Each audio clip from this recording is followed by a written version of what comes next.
গ্রাম পঞ্চায়েতে প্রায় 3 লাখ টাকা করে ইতিমধ্যে বোমা বারুদ কেনার জন্য দিয়েছে।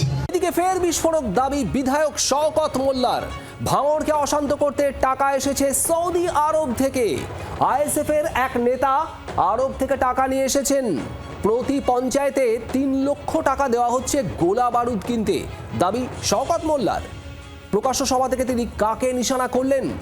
প্রসেনজিৎ সর্দার আমাদের প্রতিনিধি রয়েছেন আমাদের সঙ্গে। প্রসেনজিৎ, এটাই জানার যে কাকে নিশানা করলেন শওকত মোল্লা? ভাঙড়ের এক আইএসএফ নেতার কথা বলছেন তিনি।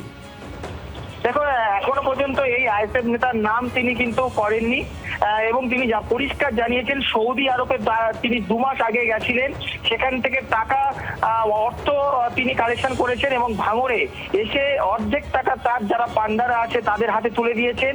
পাশাপাশি অর্ধেক টাকা তিনি নিজে রেখেছেন এবং পঞ্চায়েত ভোটে মানে যেটা পঞ্চায়েতগুলো আছে ভাঙড় বিধানসভায় সেই প্রত্যেকটা পঞ্চায়েতে 3 লক্ষ করে টাকা দিয়েছে, কারণ সেই টাকা দিয়ে তারা বোমা বন্দুক গুলি এগুলো তারা কিনবে। এমনই বিস্ফোরক অভিযোগ করেছেন এই শওকত মোল্লা 26-এর ভোটে অশান্তি পাকানোর জন্য। শুভদীপ।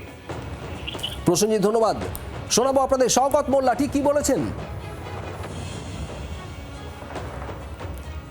গত 2 মাস 3 মাস আগে আইএসএফ এর একজন নেতা আছে সৌদি আরবে চলে গেছে, সেখান থেকে কালেকশন করে নিয়েছে।